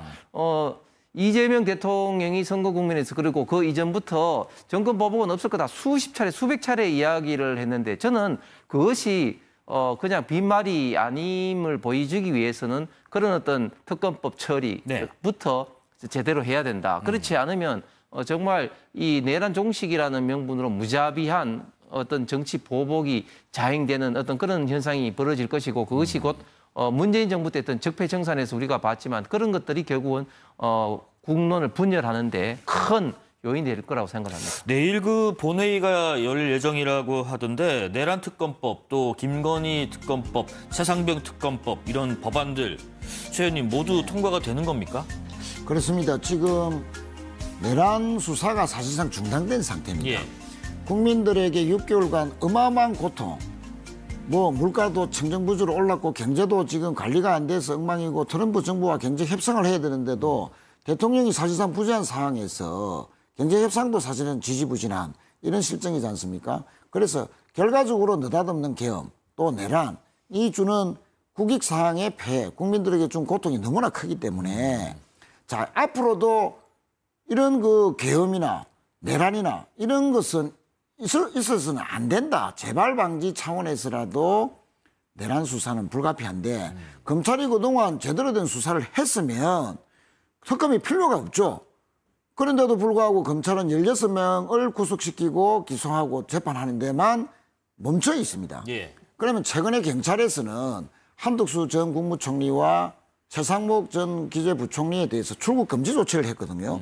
대선 직전에 이루어졌는데 뭔가 의심되는 부분이 있다. 이 내란 동조 행위가 있었던 거 아니냐. 본인들이 지금까지 해명한 것과는 전혀 다른 계엄 전후 과정에서 뭔가 협조했다. 또는 주요 임무 종사자까지 되는 거 아니냐라는 뭔가 정황과 증거들이 발견됐기 때문에 출국 금지 조치가 있지 않는다라고 우리가 유추를 해보면 이 내란과 관련된 세력들이 너무나 강범위하게 존재할 수 있다. 예를 들면 경호처 서버를 이전에 이제 경찰이 확보해서 지금 분석을 하고 있는 걸로 알고 있습니다만, 왜 검찰이 또 경호처 차장이 그렇게까지 경호처의 서버의 검색이나 확보에 대해서 그렇게 저항을 했느냐 하는 것을 보면은 1,300개의 비아폰이 지금 민간인에게도 지금 그 배포가 됐다는 거 아닙니까? 그럼 해소되지 않는 그 비아폰이 앞으로도 국가를 위해서, 국가 지도자를 위해서 위해까지 가할 수 있는 상황도 배제하지 못하는 이런 그 내란의 후유증이 아직도 남아있는 상황이기 때문에 검찰의 지지부진한 수사 때문에라도 내란 방지, 재발 방지 차원에서도 이런 내란 특검은 필요하다는 것이고요. 또 김건희 특검부터 간단하게 한번 말씀드리면은 주가 조작은 아주 그 응징해야 되고 다시는 그 있어서는 안 되는 경제 사범 중에 가장 악질적인 범죄입니다. 그 주식을 투자하는 사람들이 잠재적으로 모든 투자자들이 다 피해를 보는 것이군요. 주가 조작이라는 것은. 그 도이치 주가 조작이라든지 삼부 토건의 시세 조정이라든지 이런 그 주가를 가지고 김건희 전 여사가 범죄에 연루됐다. 그리고 아주 구체적인 증거까지도 제시되는데도 검찰이 그동안 무혐의 처분을 해버렸는데 이렇기 때문에 특검이 필요한 거 아니냐. 그래서 어떤 그 내란에 대한 철저한 수사, 재발 방지 차원과 어떤 경제 사범에 대한 철저한 단죄하고 협치는 구분이 된다. 앞으로 이재명 대통령은 저는 아마 야당 대표를 수시로 만나고 수시로 또 협조하고 또 소통해서 받아들일 거는 받아들이지 않겠나. 그래서 저는 윤석열 전 대통령이 이재명 후보 만나서 대표 시절에 만나서 자기 말만 일방적으로 해버리고 한 3개월의 계엄을 통해서 군대를 동원해갖고 야당을 또 아예 말살시키고 국정을 사법부까지도 또 국회까지도 장악을 했던 이런 그 극단적인 반협치 태도는 있어서는 안 된다. 그래서 오히려 거꾸로 이재명 대통령은 야당 대표도 수시로 만나지 않겠나. 저는 그렇게 봅니다. 홍 의원님, 그 하나 더 사안이 있습니다. 지금 18일에 공직선거법 위반 혐의 파기환송심 첫 재판이 예정돼 있는데 이게 지금 대통령 당선 시에 형사재판을 받지 않도록 하는 형사소송법 개정안과 허위사실 공표죄 대상을 축소하는 공직선거법 개정안도 국회 법사위를 통과한 상태인데 이번 달에 임시국회에서 이것이 처리될 거로 예상되시는지 어떻게 보십니까? 예, 저는 처리된다고 봅니다. 왜냐하면 처리를 하고 난 다음에 또 이제 이 법이 발효되기 위해서는 국무회의에서 이제 통과돼서 이제 공포가 돼야 되거든요. 그렇기 때문에 6월 임시국회에 이제 처리를 할 겁니다. 그렇지 않으면 지금 6월 18일 날 공직선거법 파기환송심이 이제 항소심에서 한두 번 심리에서 이제 확정이 되면 이제 대법원으로 넘어가면 이미 대법원에서는 이미 이 확정을 이제 거의 뭐 시키는데 시간이 걸릴 사항이 아니기 때문에 언제 결정을 내릴 수 있는 그런 상황입니다. 언제라도. 그렇기 때문에 이재명 지금 대통령으로서는 이런 것을 벗어나기 위해서는 하루 빨리 이런 어떤 개정안을 이제 해야 된다. 그리고 이거 말고도 또 있죠. 또 당장 내일 이화영 전 경기지사가 불법 대북 송금의 대법원 확정 판결이 있습니다. 이미 항소심에서 징역 7년 8개월을 받았는데요. 거의 뭐 99.99% 상고 기각이 돼서 징역 7년 8개월이 확정될 겁니다. 그러면 이 대북 송금 문제에 있어서도 결국은 이재명 후보가 지금 1심 받고 있는데 이것이 뭐 관계 없을 리가 없지 않습니까? 오히려 이재명 후보가 직접 지시했거나 혹은 당연히 보고받기 때문에 직접적인 어떤 관계가 있을 수밖에 없기 때문에 이런 어떤 사법적인 문제가 지금 이재명 대통령이 초기에 대통령직을 수행하는 데 있어서 굉장히 많은 어떤 난관이 될 것이고 그것을 피하기 위해서 여러 가지 위헌 입법을 마구 양산할 수밖에 없는 그런 좀 상황이 될 것 같습니다. 윤 대표님께 짧게 관련해서 이 질문 좀 드려볼게요. 어제 그 방송 3사 저희 KBS 포함해서 심층 출구조사라는 걸 했는데 이재명 후보가 대통령이 되면 재판을 진행해야 하냐 여기에 질문이 있었습니다. 응답자의 63.9%는 재판을 계속해야 한다. 민주당 지지자만 떼고 봤을 때는 재판 계속과 중단이 42.7대 44.4로 거의 비슷한 양상이었고요. 이것은 무엇을 좀 얘기하고 있는 걸까요? 네, 그러니까 우리나라 사실은 이제 이런 사안들 물어보게 되면 뭐 의혹이 있으면 이제 수사하고 또 국회의원들은 장외에 있지 말고 국회 안에 들어가서 어쨌든 일을 하고 학생은 또 학교로 가고 이제 이런 것이기 때문에 사실은 이제 이런 것을 이제 물어봤을 때 대통령이지만 또 수사가 계속 필요하다라고 하는 이제 기류들도 있는 것이죠. 그 정치적으로 또 의견이 다른 쪽에서는 이 부분 어쨌든 더욱 정치적인 공세 측면에서 또 이것을 강화할 부분도 있는 것이라고 보거든요. 그래서 이 문제는 사실은 이제 대통령이 임기를 수행하는 데 있어서 문제 이 소추권이 제약되는 상황을 어느 범위까지 인정할 것이냐라는 문제와 관련돼 있는 상황인데요. 국정 운영을 위해서 사실은 이 부분 좀 뒤로 미뤄지는 것 이런 것들은 좀 필요한 것이 아니냐라고 난 시각도 합리적이라고 할 수 있겠고 또 법은 모두에게 평등해야 한다고 하는 그 이제 원리에 따라서 수사는 또 이루어져야 된다고 하는 시각도 나름의 논리를 갖고 있는 것이거든요. 그래서 저는 이제 이 문제가 또 다른 이제 갈등을 양산할 수도 있는 것인데요. 정치권에서 이제 여야 간에 지금 정권 초반이기 때문에 또 해야 할 뭐 산적한 과제들도 많이 있는 상황이잖아요. 네. 그래서 좀 소통을 통해서 이런 부분들 좀 정치적으로 활용하지 않고 어떻게 이제 풀어갈지를 좀 논의하는 가운데 해법을 좀 모색해봤으면 하는 건데 정확한 이제 정답은 어디 있을지 모르겠습니다만은 좀 협의하는 과정에서 좀 합의를 이루어서 무난하게 이 문제를 좀 해소할 수 있는 과정들을 한번 찾아보는 것이 정치권의 좀 또 하나의 과제 아닐까라는 생각 듭니다. 그렇습니다. 이 역시 또 분열의 어떤 단초가 돼서는 안 된다라는 말씀이신 것 같아요. 국민의힘 상황도 짚어보겠습니다. 자, 일단 김문수 후보가 받아든 득표율 41.15%. 김문수 후보는 개표가 80% 넘게 진행된 오늘 오전 1시 반쯤에 국민의힘 당사에서 대선 패배 승복 선언을 했고요. 일단 지금 김문수 후보의 41.15% 득표, 홍 의원님, 어떤 의미 값을 찾으시겠습니까?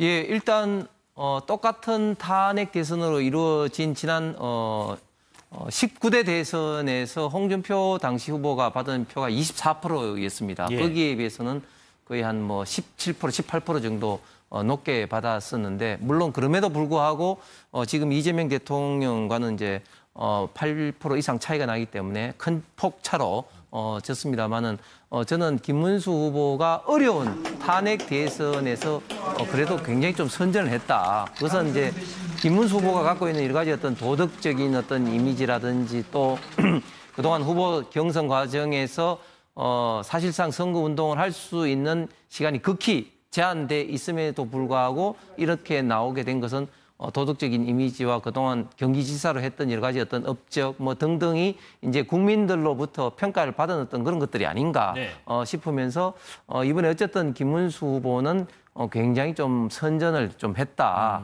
그런 것들이 앞으로 본인은 물론이고 국민의힘이 빨리 정당을 좀 추스리고 새로운 어떤 야당으로서의 모습을 보이는데도 큰 밑거름이 될 거라고 생각을 합니다. 그럼 김 후보의 그 패배 승복 선언 잠깐 들어보고 홍 의원님께 그 패인도 잠깐 좀 간략히 여쭤볼게요. 한번 들어보시죠. 존경하는 국민 여러분, 국민의 선택을 겸허하게 받아들이겠습니다. 당선되신 이재명 후보님 축하드립니다. 대한민국은 어떠한 위기에 부딪히더라도 국민의 힘으로 위대한 전진을 계속해 왔습니다. 부족한 저에게 과분한 성원을 보내주신 국민 여러분께 진심으로 감사드립니다.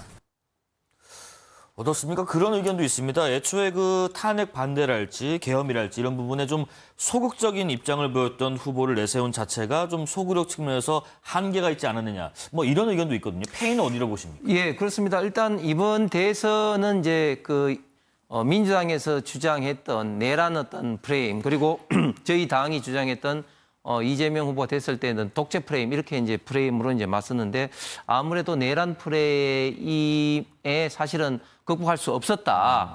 그런 어떤 결론이 이제 나올 수밖에 없는 것 같습니다. 그러면서 자연스럽게 앵커께서 말씀하신 것처럼 탄핵, 그리고 이런 어떤 부분에 대해서 좀 더 자유스러운 어떤 사람을 좀 했으면 어떻게 했느냐, 이런 것들의 이야기가 나오는데, 그러나 그럼에도 불구하고 결국은 또 당내 경선 어떤 절차로 진행될 수밖에 없는 또 상황이고, 또 당내 어떤 경선에서 김문수 후보가 되고 또 그 이후에 또 한덕수 후보가 있던 단일화 또 이슈가 있었는데, 결론적으로는 민주정당에서 사실은 누가 더 유리한 어떤 결과를 낳을지는 아무도 모르는 상황에서 결국은 민주적인 어떤 절차적 좀 정당성이 좀 확보가 돼야 되는데, 좀 그런 면에서 한덕수 후보와 있던 단일화 과정이 좀 우여곡절 끝에 막 뒤바뀌고 하다가 결국은 김문수 후보로 되는데, 그런 것들도 굉장히 좀 패배 요인이 아닌가. 즉 일단 프레임에서 내란 프레임, 그다음에 그 과정에 있던 아쉬움, 후보 선정하는데 아쉬움, 뭐 꼽으라면 크게 뭐 두 가지를 좀 선정을 하고 싶습니다. 최 의원님, 상대당 후보의 그 패인 중에서 이 내란 프레임 외적인 또 요인이 있다면 또 뭐가 있었을까요? 뭐 후보의 매력이 좀 떨어졌다 매력이 할까요? 떨어져요? 사실은 선거 초반에 가락동 농산물시장 가서 해당 지역구 국회의원을 보고 미스 가락이다라고 해서 요즘 시대의 대통령 후보, 그것도 제2당의 대통령 후보가 저런 정도의 성인지 감수성을 가져서 되겠느냐. 그 많은 지적을 당했지 않습니까? 이 외에도 좀 시대에 뒤떨어지고 뭔가 과거의 어떤 남성 우월적이고 좀 정근대적인 이런 사고방식이 여과 없이 표출이 되는 바람에 예. 아무래도 공감하지 못하는 유권자들부터 저 김문수 후보는 생각보다 상당히 시대에 뒤떨어졌다. 매력이 없다. 뭐 하는 이런 측면들이 본인 후보의 경쟁력이 약했다 하는 측면도 분명히 있을 것 같고요. 네네. 뭐니 해도 뭐 이런 것도 있지만 가장 큰 것은 김문수 후보가 윤석열 전 대통령과의 관계에서 단절한다라는 그 말 한마디 못한 것, 그것이 가장 결정적인 편이다. 뭐 결론적으로 말씀드리면 김문수 후보가 대통령 되면 윤석열 전 대통령이 귀환한다. 윤석열 전 대통령이 상황 역할을 할 것이다 하는 그런 그 국민들의 우려. 특히 중도층에서는 거의 70% 가까이가 탄핵에 찬성했던 유권자들이고 또 실제 약 60%에 가까운 중도층이 이재명 후보를 지지하고 있는 과정인데도 네. 그러면 이것을 중도층을 조금이라도 더 흡수를 하려면 자꾸 윤석열 지지하는 그 20, 30% 그에 자꾸 연연할 것이 아니라 그거는 그대로의 그 지지자들을 묶고 세울 수 있는 방도를 찾으면서도 중도 확장 전략 그러기 위해서는 윤석열 전 대통령과는 전련하겠다. 네. 심지어 당에서 먼저 국힘에서 먼저 나서서 윤석열 내란 또는 특검에 대해서 우리부터 먼저 발의를 하겠다라든지 이런 파격적인 만약에 행보를 보였다면은 네. 중도층에서도 상당 부분 김문수 후보에 대한 진정성을 인정해 주었지 않겠나. 그래서 이기지는 못하더라도 네네. 이렇게 표차가 크지는 않았을 것이다. 알겠습니다. 그런 측면에서 보면 김문수 후보가 자초한 일이다. 이렇게 생각합니다. 윤 대표님, 지금 이 문제 관련해서 김용태 비대위원장이 본투표 전에 윤 전 대통령은 탈당이 아니라 사실상 출당이다 하면서 윤 전 대통령 탄핵을 반대했던 당론을 무효화해야 한다. 나름 승부수를 던졌는데 막판의 민심 변화 효과는 그렇게 미치지 못했나 보네요. 김용태 비대위원장이 뭐 후보를 대체하는 것은 아니었기 네. 때문에 사실은 그게 큰 효과를 발휘하기는 이제 어려웠을 텐데요. 아까 이제 많은 분들이 분석하듯이 이번 선거가 지난번 이제 계엄에 대해서 심판하는 그런 선거다. 그렇게 작동했다. 이제 많이 말씀을 드렸잖아요. 네. 그럼 이전 정권에 대해서 냉정한 평가를 한다. 또 심판을 한다 했을 때 그 냉정한 평가와 심판의 대상이 있잖아요. 그 대상이 이제 윤석열 전 대통령이란 말이죠. 윤석열 전 대통령이 선거 과정에 때가 되면 이제 나타나서 메시지를 전달하고 또 화면에도 나타나는 것입니다. 그러니까 심판의 대상이 유권자의 눈앞에 계속 보이니까 그러면 심판론 선거가 더 잘 작동되는 것입니다. 이것이 이제 단절을 해서 뒤로 이제 물러나게 해야 되는 것인데 네. 그러니까 그것을 국민의힘의 김문수 후보 캠프에서도 모르는 것은 아니었을 텐데 그것이 이제 윤 전 대통령에 대해서 그것을 자제를 요청하거나 이런 것들을 명확히 전달하지 못하고 관철해내지 못한 것이었거든요. 그래서 이제 김용태 위원장이 이렇게 이제 필요하다고 하는 인식은 있었습니다만은 실제 그것을 이행하지 못한 것이니까 그것이 어쨌든 아까 말씀드린 1위 후보와 2위 후보 간의 격차를 크게 하는데 가장 핵심적인 요인일 수밖에 없었던 것 같습니다. 자, 그러면 국민의힘은 수습을 어떻게 해야 될까 싶은데 국민의힘의 박정훈 의원이 글을 하나 올렸습니다. 계엄과 탄핵으로 큰 상처를 드리고도 과거와 절연하지 못한 우리 당 하면서 맞아도 싼 사람들이라는 질책까지 감수할 처지다 라면서 계파의 문제가 아니라 당의 존망에 대한 문제다라고 글을 올렸는데 홍 의원님 지금 수습을 어떻게 할지 일단 내일 뭐 비상의총 열릴 예정이라는 소식도 전해지고 그러면 김용태 비대위와 권성동 지도부 일괄 사퇴가 답인가? 뭐 어떻게 해야 됩니까? 예, 지금 이제 결국은 이제 비대위를 연장하느냐 아니면 또 이제 당 대표를 선출하느냐부터 이제 결정을 해야 됩니다.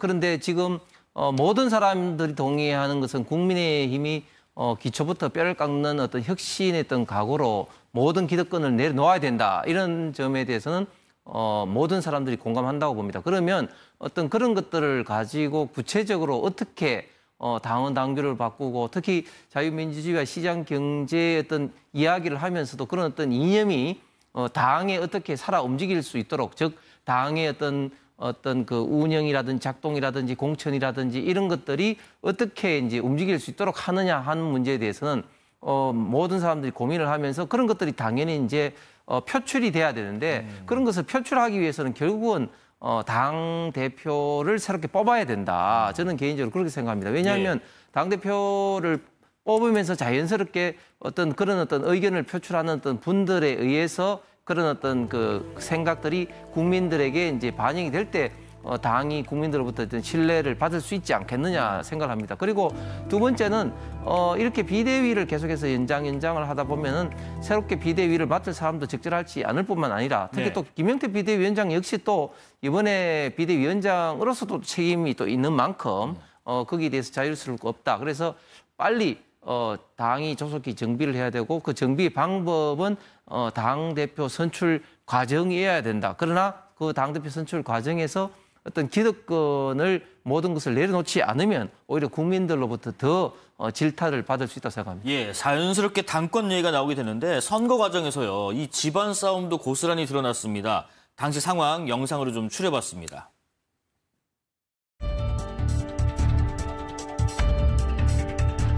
오늘 밤 사이에 김문수 후보의 후보 자격을 취소하고 새로운 후보자가 등록하는 그 절차까지 오늘 밤에 다 해야 될 것 같습니다.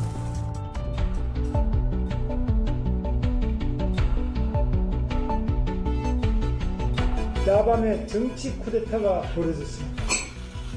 대한민국 헌정사는 물론이고 전 세계 역사에도 없는 반민주적인 일이 벌어졌습니다. 김문수 후보의 대통령 후보 자격이 즉시 회복되었고 내일 공식 후보 등록이 이루어질 것입니다. 모든 책임을 지고 제가 물러나겠습니다. 모든 것을 겸허하게 수용하고 승복하겠습니다.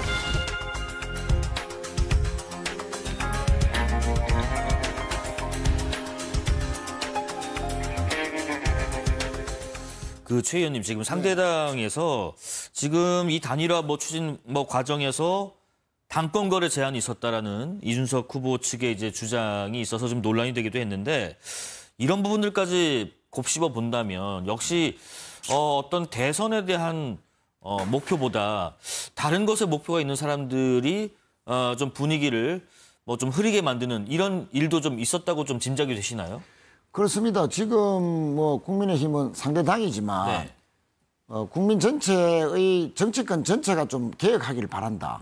또 앞으로 우리나라 정치에서 또 우리나라 현장에서 쿠데타와 같은 이런 이제 있어서는 안 된다는 그런 측면에서 보더라도 이번 대통령 선거는 현직 대통령이 단행을 당해서 파면을 당해서 조기 대선을 하는데 그 선거는 당연히 내란에 대한 종식, 또 내란 세력에 대한 단죄, 심판, 이런 의미 아닙니까? 그런데도 불구하고 김문수 후보가 제대로 된 단절선은 한번 하지 못하는 이것은 결국은 대선 승리보다는 질문하셨지만 대선 패배 이후에 일어날 당권에 대한 이런 서로 간의 욕심들이 더 앞섰던 결과 원칙적인 문제를 다 놓친 그런 선거운동을 한 것이 아니냐 이렇게 봐지는데 지금 대선 패배가 일어났는데도 불구하고 내일 총을 해서 어떤 결론이 날지는 모르지만 저는 아마 친윤 세력들은 연말까지 권성동 비대위 위원장 체제로 계속 가려 할 것 같습니다. 그래서 시간을 벌어서 어떤 윤석열 전 대통령과의 관계 청산 또 선거 평가 과정에서 왜 패배했는지 윤석열 전 대통령을 사실상 지지하고 옹호해왔던 국민의힘의 노선 선거 전략의 어떤 실패 이런 거라고 철저하게 반성하면서 보수의 중심으로서 국민의힘이 개혁돼야 된다 하는 그런 요구를 자꾸 회피하지 않겠나. 지금 권성동 체제가 또 친윤 세력이. 그러나 한동훈으로 대표되는 수도권의 어떤 국민의힘 세력은 여론에서 이제 국민의힘도 좀 바꿔라. 개혁해라. 보수도 좀 탈바꿈해라. 앞서 박정호 의원은 얘기한 것처럼. 그런 여론을 기반으로 해서 상당히 8월 달에 전당대회를 요구할 것 같은데 실제 전당대회가 8월 달에 열릴 수 있을지 그것도 좀 불투명하고 열린다고 하더라도 소위 말하는 윤석열 반대하는 한동훈 쪽 세력과 또 친윤 세력 간의 다툼에서 새가 많고 기득권이 있는 친윤 세력이 또 잡으면 이거는 또 국민의힘의 계획은 물 건너가는 거 아니냐 그런 알겠습니다. 관점에서 좀 유심하게 걱정어리게 보고 있습니다. 네, 범보수 진영으로 꼽히는 개혁신당 상황도 잠깐 들여다보겠습니다. 여론조사 공표 기간 전에 KBS가 한국리서치에 의뢰해서 5월 25일부터 27일까지 만 18세 이상 남녀 1000명을 대상으로 전화 면접 조사에서 이준석 개혁신당 대선 후보 지지율은 10%로 나타났는데 실제 대선 득표율은 8.34%에 그쳤단 말이죠. 윤 대표님, 왜 이런 결과였을까? 그 역시 우리가 짐작하듯이 3차 토론회에서 있었던 그 발언 논란 때문인가 싶습니다. 네, 그렇습니다. 그것 좀 명확하게 사실은 이제 확인이 되는 것이고 여론조사 공표 금지 기간에도 각종 다양한 곳에서 여론조사 자체는 진행이 되었거든요. 예. 3차 TV 토론 이후에 이준석 후보의 지지율이 여론조사의 지지율이 그전에는 두 자릿수에 진입을 했고 상승 국면에 있다가 3차 TV 토론 이후에 한 자릿수로 뚝 떨어지는 현상들 이제 많이 얘기를 이제 하시거든요. 네. 그래서 그것이 상당히 이제 타격을 준 것이라고 할 수 있겠고요. 애초에 사실은 이준석 후보는 두 자릿수가 넘는 지지율을 보였다 하더라도 득표율에서 두 자릿수를 유지하는 것은 사실 녹록치 않은 특성이 있었습니다. 왜냐하면 이준석 후보의 지지층의 특성 때문에 그러는데요. 20, 30대의 젊은 층이었거든요. 그리고 정치에 좀 관심도가 떨어지는 중도 성향층이 좀 있었어요. 이런 분들은 투표 적극성이 다른 두 후보의 지지층에 비해서 현저하게 낮았습니다. 사실 그래서 과연 이제 한 10% 이상 나온다 하더라도 득표를 유지할 수 있을 것인데 회적 시각이 상당히 많았는데 거기다 3차 TV 토론의 그 악재가 더해진 것입니다. 그럼으로써 이제 한 자릿수로 상당히 좀 하락하게 되는 흐름들이 나왔고 그것이 이제 득표율로 나온 상황이어서 이준석 후보는 사실 나름대로 뭐 전략적인 판단으로 이제 그 3차 TV 토론에서 발언을 한 것이긴 할 텐데 오랫동안 앞으로 이제 정치를 해야 되는 상황에서 상당히 좀 소탐대실한 그런 이제 측면이 컸다 이렇게 평가할 수밖에 없을 것 같습니다. 네, 홍 의원님 지금 윤 대표님께서는 소탐대실이라고 평가하셨는데 그러고 그도 그럴 것이 지금 10%가 안 됐기 때문에 선거비 보존이 안 되는 상황입니다. 그러면 개혁신당 살림살이가 굉장히 빠듯해질 텐데 뭐 그건 그렇다 손 치더라도 이준석이라는 인물 자체로 놓고 봤을 때는 소탐대실이었나요? 아니면 그래도 실보다 득이 있었나요? 어떻게 보시는지? 소탐대실이 소고기를 탐하다가 대통령이 잃는다는 그런 어떤 이야기도 됐는데 그런데 저도 윤 대표의 말씀에 동의를 하는 게 사실 이준석 후보 같은 경우는 뭐 굉장히 젊은 장래가 정말 전도창창한 정치인인데 사실 이번 선거로 해서 굉장히 많은 것을 좀 잃은 것 같습니다. 선거비 보전인 거야 저는 좀 마이너한 문제인 것 같고 네. 가장 큰 문제는 이런 것이죠. 결국 이준석 후보는 우파 보수 진영에서 앞으로 이제 정치를 계속 해야 될 분인데 지금 계속 개혁신당에서 할 수는 없거든요. 예. 그래서 적절한 시점에 우파 본류인 국민의힘 어떤 정당에서 정치 활동을 해야 되는데 이준석 후보가 갖고 있는 일부 어떤 부정적인 이미지, 예를 들면 뭐 사죄가 없다든지 그런 어떤 이미지를 이번에 만약에 단일화를 했다면 네. 어떤 그 대선의 어떤 성부 여하를 떠나서 이준석 후보가 굉장히 우파 보수 진영을 위해서 헌신했다, 희생했다 이런 어떤 좋은 이미지를 쌓을 수 있는 어떤 그런 것을 자기 스스로 이제 차버렸다. 단일화를 했다면. 예. 그렇기 때문에 앞으로 이런 것들은 굉장히 두고 우파 보수 진영에서는 이준석 후보의 어떻게 보면 좀 악수로 계속해서 회자가 될 것 같다. 그렇기 때문에 앞으로도 굉장히 큰 어떤 좀 부담이 될 것 같습니다. 네, 최 의원님 마무리 말씀 듣겠습니다. 지금 이준석 후보, 이준석 의원의 확장성은 어디까지로 좀 예상하십니까?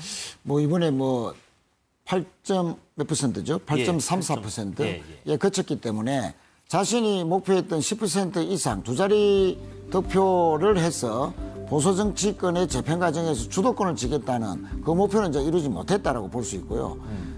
이렇게 한 자리 숫자를 먹는 것은 저는 뭐 여성 혐오 발언도 있지만 단일화 프레임을 대체할 수 있는 자신만의 프레임 제시에 실패했다. 즉 이재명 후보는 후보대로 이준석 후보를 향해서 아니 단일화 할 거 아닙니까? 단일화 할 거죠. 공격을 했는데 그 부분에 대해서 명확하게 안 한다고 하더라도 단일화 할 거냐? 자 그러면 단일화 되면은 이재명 지지자들은 좀 위기의식을 또 느끼게 되겠죠. 그리고 지지층을 좀 더 강고하게 결속시켰던 그런 효과도 있었고 실제 이재명 후보, 이준석 후보가 보수적인 후보 윤석열 세력하고도 그럼 손을 잡을 수 있나 하는 의문점을 던져줌으로써 일부 이탈을 유도했고요.